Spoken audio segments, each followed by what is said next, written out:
আমি এদিকে ভাত বসাই দিছি আর মা এদিকে দেখেন ডাটা কাটতেছে। আপনার দাদা চিংড়ি মাছ নিয়ে আসছে আর চাপলা মাছ নিয়ে আসছে। চাপলা মাছ দিয়ে আর নরম নরম ডাটা দিয়ে চচ্চড়ি করব, আর পটল দিয়ে চিংড়ি মাছ দিয়ে পটল চিংড়ি রান্না করব। এখন পটলের সিজন, পটল চিংড়ি না খেলে কি হয় নাকি? তো সম্পূর্ণ ভিডিওটা দেখতে থাকবেন, আশা করি আপনাদের সকলেরই খুব ভালো লাগবে। হ্যাঁ, এটি কাটে নাও, আর যদি লাগে দুইটা কাটে নেওয়া যাবে না। শাকগুলা কি ভাজবা? না, শাকগুলা রাখে দাও, কালকে ভাজবো নি, আজকে বেশি কিছু রান্না করবো না। আবার মুখে ভাত আছে, যাবো কালকে আর কটাও খাবো, বুঝছো? আর ভাজবো। মাছ সবজিগুলা কাটে দেখ, আমি এদিকে মাছগুলা কাটে নিই। কাঁটাগুলো সেই নরম, একটু সাল্লাই এক কারকুস এই সাল্লাই এর মধ্যে চাপলা মাছ, হচ্ছে চিংড়ি মাছ। আগে চিংড়ি মাছটা কাটে নিই।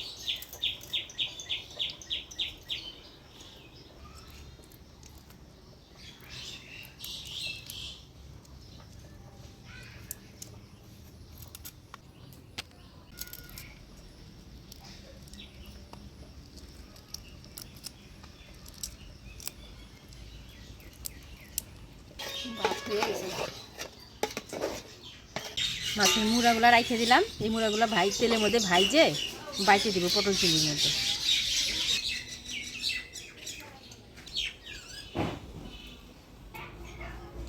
সরষের মধ্যে আলু বেগুন দিবে না? না, শুধু ডাটা দিয়ে রান্না করবো। ডাটাগুলো নরম নরম আছে, ভালো লাগবে খাইতে। ডাটা কোটা কিন্তু আমার শেষ হয়ে গেল। ঠিক আছে, হ্যাঁ,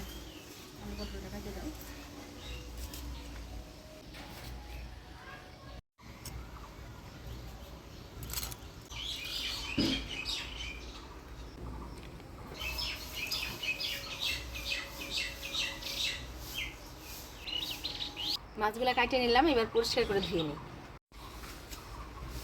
দুই রকমের মাছ তো, এটা ছোট মাছ, কাটতে ভালোই সময় লাগে।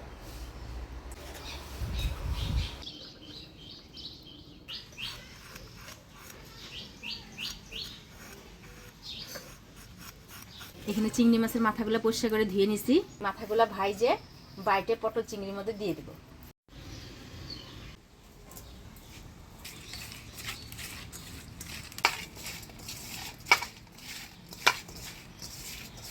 মাছগুলো হলুদ লবণ দিয়ে মাখাই নিলাম। এবার পটল চিংড়ি রান্না করার জন্য মশলাগুলো করে নিই। প্রথমে পেঁয়াজ রসুন আদা একসাথে বাইটে নিব।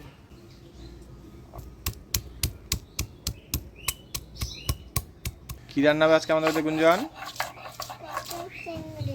পটল চিংড়ি খাবা না? ঠিক আছে। রসুন পেঁয়াজ,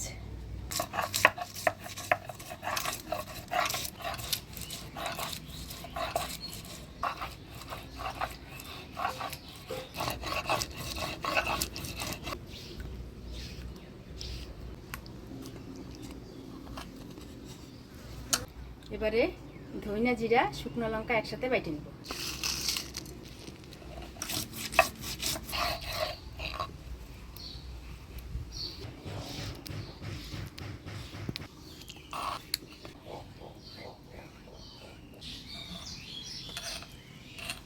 হয়ে গেল মশলা বাটা, এবার মাছটা ভাজা বসাই দিব। প্রথমে চিংড়ি মাছটা ভাজি নিব।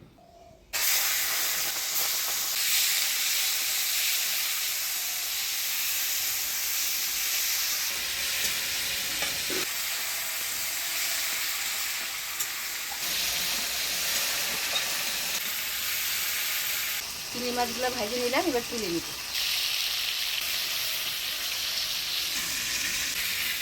এই তেলে মাছের মুড়াগুলো ভেজে নিব।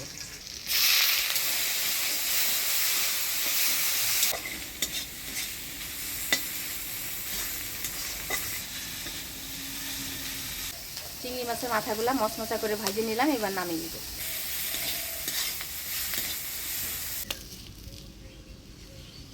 এবারে আলু পটলগুলো ভেজে নিব। হলুদ লবণ দিয়ে দিব। আলুগুলা হলুদ লবণ দিয়ে নাড়াচাড়া করে নিলাম। এবার এর সাথেই পটলগুলা ভেজে নিব।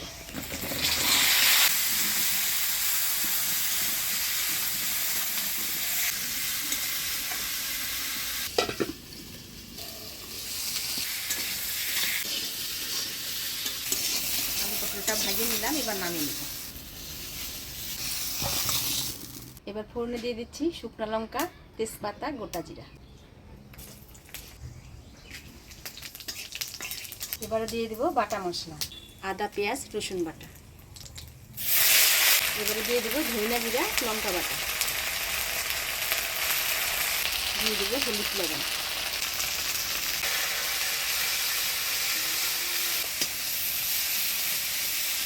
মশলাটা নাড়াচাড়া করে নিলাম, এবার অল্প জল দিয়ে ভালো করে কষিয়ে নেব।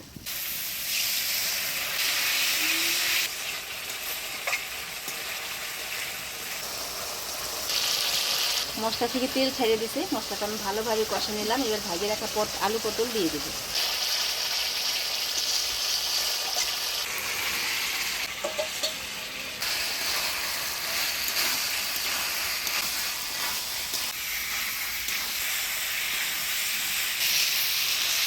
মশলার সাথে ভাজে রাখা আলু পটল দিয়ে ভালো করে কষিয়ে নিলাম। এবার জল দিয়ে দেব।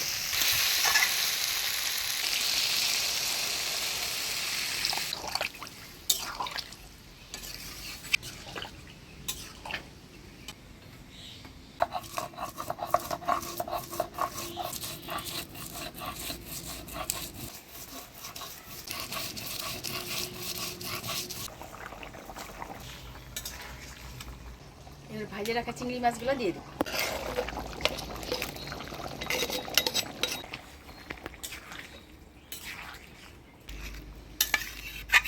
আমার কাছে এটা হচ্ছে পটল চিংড়ি, কাঁঠাল চিংড়ি রান্না করার খাস মশলা। এই বাটাটা যদি তরকারির মধ্যে দেওয়া যায়, তরকারির স্বাদটা কিন্তু সেই হয়। আপনারাও এইভাবে বাইটে দিয়ে রান্না করে খাই দেখবেন, খুব ভালো লাগে।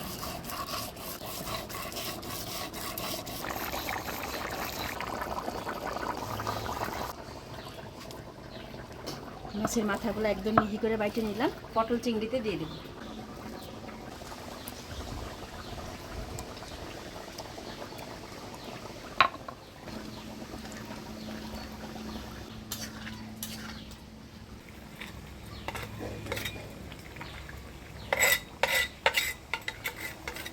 বাটাটা দিয়ে দিলাম। এবার তরকারিটা বেশ সুন্দর আঠা আঠা হয়ে যাবে।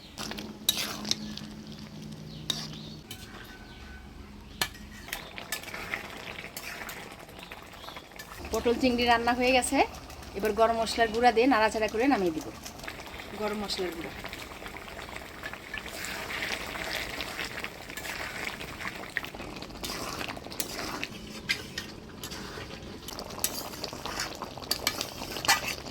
এবার নামিয়ে দিব।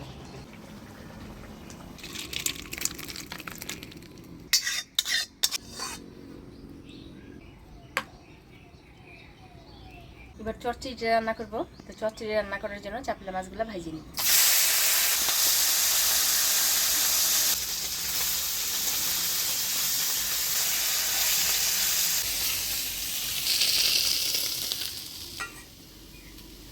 মাছগুলো ভাজিয়ে নিলাম। এবার চচ্চড়িটা রান্না করব। ফোড়নে দিয়ে দিব কালো জিরা, পেঁয়াজ কুচি।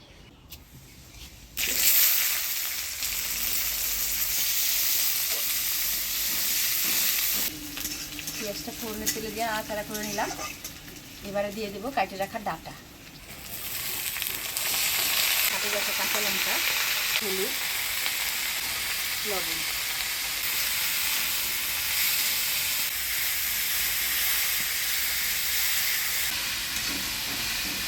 জল দিয়ে ঢাকা দিয়ে দিই।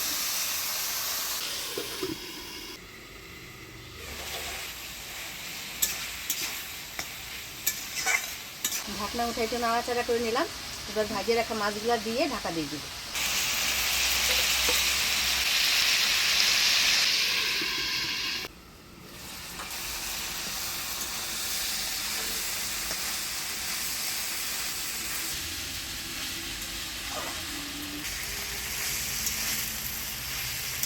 চাপলা মাছ দিয়ে চচ্চড়ি হয়ে গেছে, এবার নামিয়ে নিব।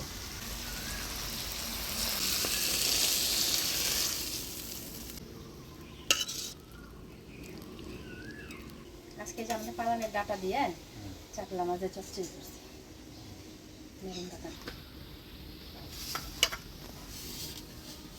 আর পটল চিংড়ি রান্না করছি।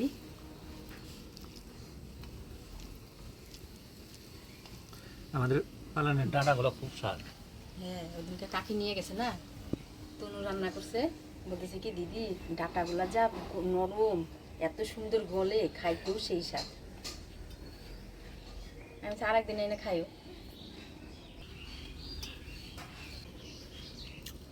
চ্যাপলাগুলো তো খুব স্বাদ আছে। মাছগুলো যখন ভাজতেছিলাম দারুণ সুন্দর বাসনা বেরোয়েছে। আলু বেগুন ডাটা দিয়ে তো চচ্চড়ি করি, আজকে শুধু ডাটা দিয়ে করলাম। কেমন লাগতেছে খাইতে? খুব ভালো লাগছে, আমাদের ডাটাগুলো খুবই স্বাদ।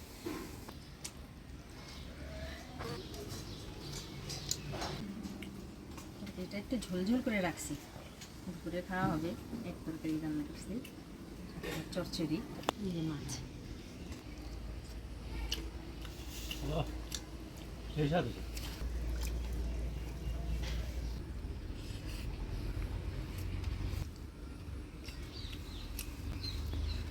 খুব স্বাদ হয়েছে তরকারি।